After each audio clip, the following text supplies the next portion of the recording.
Assalamualaikum warahmatullahi wabarakatuh. Hari ini saya nak buat ulasan perlawanan di antara pasukan PJ City menentang Selangor, yang mana keputusan perlawanan memihak kepada Selangor 2-1 hasil jaringan daripada Ifedayo, yang mana membolehkan Ifedayo menjadi top scorer dalam saingan Liga Super untuk pusingan pertama. Okey, pada perlawanan semalam boleh saya katakan keadaan padang agak mengganggu rentak kedua-dua pasukan. Dan perlawanan semalam juga adalah perlawanan yang agak membosankan sepanjang saingan Liga Super tahun 2021 ni. Ini adalah perlawanan yang paling bosan saya pernah tengok, secara jujurnya saya cakap kan. Okey, tak apa, kita ulas perlawanan ni. Saya nak ulas pasukan PJ City dulu. Apa yang saya suka tentang pasukan PJ City? Yang pertama, apa yang saya suka adalah mengenai work rate ataupun kesungguhan pemain di dalam padang ketika perlawanan semalam.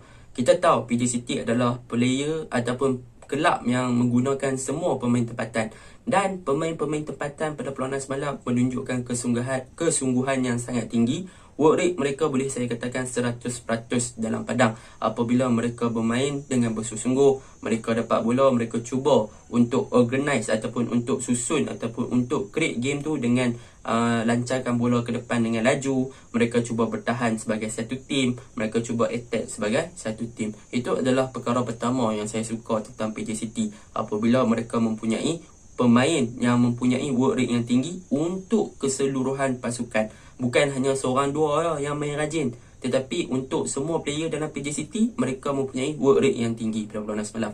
Yang kedua, apa yang saya suka tentang PJ City adalah mengenai compactness ataupun back four mereka yang sangat-sangat berdisiplin, sangat-sangat compact untuk menutup segala ruang daripada player-player Selangor untuk create game. Pada perlawanan semalam boleh kita katakan bahagian tengah Selangor untuk first half sehinggalah masuk minit 70, memang Selangor seakan-akan mati kutu, seakan-akan tak boleh nak create game disebabkan PJ City berjaya bertahan dengan baik di bahagian tengah dan juga berjaya bertahan dengan baik di bahagian kanan dan juga kiri, yang mana banyak gerakan-gerakan Selangor di bahagian kanan dan juga kiri berjaya dipatahkan dengan begitu mudah. Di bahagian tengah pula berjaya dipatahkan begitu mudah juga oleh defensive midfielder PJ City iaitu K. Gurusami dan juga centre back PJ City yang diketuai oleh Tamim Marin dan sebagainya. Jadi memang back four dan juga defensive midfielder pasukan PJ City semalam memainkan peranan yang penting daripada segi bertahan.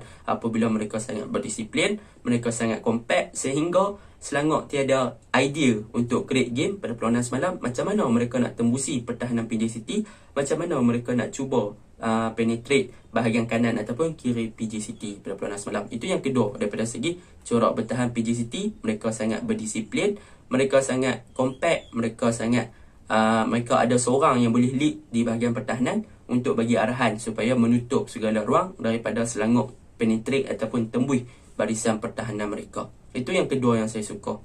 Yang ketiga yang saya suka adalah mengenai prestasi Kalamullah. Walaupun boleh dikatakan gol kedua Ifedayo tu adalah daripada kesilapan dia, tetapi pada perlawanan semalam boleh katakan Kalamullah beraksi dengan sangat baik apabila dia berjaya menepis beberapa percubaan daripada player Selangor, antaranya daripada Ifedayo dan juga Alif Haikal.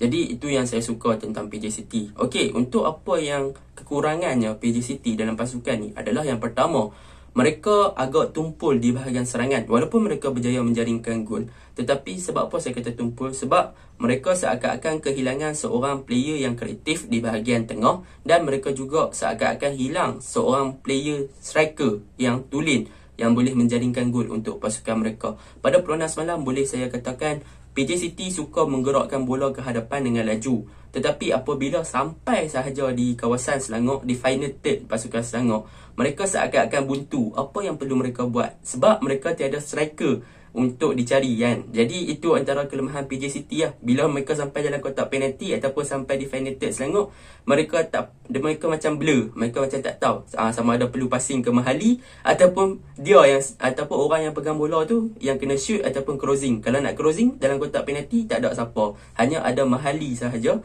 di hadapan. Itulah kelemahan PJ City yang paling ketara. Apabila bahagian serangan mereka tiada orang yang mampu menggalas tugas sebagai seorang penyerang, ataupun mereka tiada orang yang ingin dicari dalam kotak penalti, melainkan Mahali. Mahali pun bukannya striker tulen, dia lebih kepada attacking midfielder yang mana dia membantu bahagian serangan saja. Jadi kekurangan PJ City semalam, mereka tak ada striker yang betul-betul striker.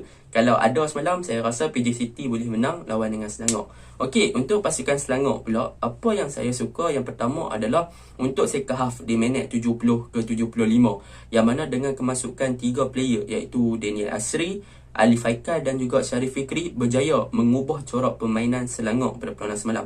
Yang mana kita tahu untuk first half dan juga awal second half, Selangor banyak cuba untuk penetrate bahagian PJ City di bahagian kanan dan juga bahagian kiri dengan menggunakan wingback mereka iaitu Syami Safari dan juga Ardinesh. Tetapi perkara itu tidak membuahkan hasil. Bahkan untuk first half juga Selangor tak cuba untuk penetrate bahagian tengah PJ City disebabkan kekentalan bahagian pertahanan dan juga midfield PJ City di first half. Tetapi dengan kemasukan Daniel Asri, Syarif Fikri dan juga Alif Haikal, Selangor berjaya untuk menguasai bahagian midfield, bahagian tengah pada perlawanan semalam, dan mereka berani untuk cuba penetrate bahagian tengah PJ City, yang mana 3 gandingan ni nampaknya membuahkan hasil apabila gerakan-gerakan mereka berjaya untuk tembus bahagian tengah PJ City dan juga bahagian pertahanan PJ City di kawasan tengah.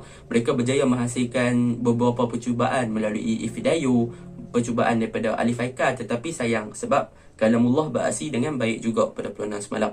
Jadi 3 player ni boleh saya katakan adalah game changer kepada pasukan Selangor pada perlawanan semalam sehingga mereka boleh comeback pada perlawanan semalam. Okey, yang kedua yang saya suka tentang Selangor adalah mengenai Brandon Gunn. Boleh saya katakan Brandon Gunn pada perlawanan semalam daripada first half dan juga second half, dia adalah seorang player yang konsisten. Work rate dia bagi kepada pasukan memang dia bagi 100%. Apabila daripada awal game sampai habis game dia dapat bola, dia cuba bawa pergi depan. Daripada segi bertahan memang dia baik. Dia memang tunjukkan dia adalah seorang kapten yang sangat-sangat baik, mempunyai corak permainan yang baik, mempunyai semangat kesukanan yang baik. Memang padu Brandon Gunn pada perlawanan semalam. Okey, yang ketiga yang saya suka tentang Selangor adalah mengenai Syarul Nazim dan juga Jordan Ambilia. Semalam Ambilia terpaksa ditukarkan balik kepada centre back disebabkan Safwan Baharudin injured. Jadi dua player ni nampaknya serasi di bahagian pertahanan tengah, tetapi mereka Jordan Ambilia kemungkinan perlu ambil masa balik untuk adapt dengan peranan sebagai centre back sebab dia banyak main di left back kan. Jadi memang Ambilia semalam agak kekok juga main kat centre back. Berapa kali PJ City berjaya masuk kot belah dia, tetapi disebabkan ketangkasan dan juga fizikal yang ada pada Ambilia, dia berjaya cover balik. Jadi dua-dua player ni memang sangat mantap di bahagian pertahanan tengah Selangor pada perlawanan semalam. Okey, kekurangan Selangor pada perlawanan semalam. Apa yang boleh saya katakan kekurangan Selangor? Mereka bermain dengan terlalu wide ataupun terlalu lebar di sisi kanan dan juga sisi kiri apabila mereka cuba untuk attack pasukan PJ City menggunakan fullback mereka ataupun wingback mereka iaitu Syahmi Safari di bahagian kanan, Ardinesh di bahagian kiri. Yang mana kedua-dua player ni tidak mempunyai kualiti yang sangat baik daripada segi crossing, bahkan untuk melakukan overlapping ataupun larian-larian di sisi kanan dan juga sisi padang pada perlawanan semalam banyak berjaya dipatahkan oleh pertahanan PJ City. Jadi itu adalah kelemahan Selangor yang pertama, yang mana wingback mereka tak beberapa function dengan sangat baik dan juga bahagian sayap kanan dan juga sayap kiri mereka juga tak berfunction dengan baik sebelum kemasukan Daniel Asri, Syarif Fikri dan juga Alif Haikal yang merubah segalanya. Okey, itu kelemahan Selangor yang pertama. Yang kedua, saya nampak Selangor masih lagi memerlukan seorang proper nombor 10 apabila mereka tiada seorang player yang boleh create game ataupun membuat corak permainan dengan agak menarik ataupun kreatif. Macam perlawanan semalam, Selangor memang hilang kreativiti di bahagian tengah, terutamanya first half sampailah second half. Minit-minit akhir tu barulah kita nampak selepas kemasukan Alif Haikal, Syarif Fikri, baru kita nampak yang Selangor ni boleh bermain dengan sangat laju, sangat-sangat offense. Tetapi sebelum tu memang kreativiti di bahagian tengah Selangor memang agak down, memang tak nampak sangat. Dan yang paling ketara, saya rasa Kasten Exer boleh rehatkan dulu Ambilia. Pada perlawanan semalam memang boleh nampak Ambilia tu penat kan. Memang teruk lah Ambilia tu, saat main left back, saat main centre back kan. Memang setiap game dia mudah, tapi tak semestinya semua game kita kena guna dia kan.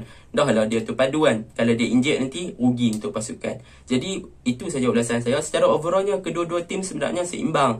Cumanya PJ City lemah daripada segi tak ada striker. Kalau ada striker ataupun orang yang mampu membantu bahagian penyerang ataupun bahagian serangan, PJ City boleh convert banyak gol semalam. Tapi sayang, untuk Selangor pula bahagian midfield mereka pula tak kreatif dan memang ada masalah daripada segi untuk create game pada perlawanan semalam. Tetapi dengan pertukaran Syarif Fikri, Daniel Asri dan juga Syarif Fikri, Tini Asri dan juga Alif Aikan mengubah segalanya.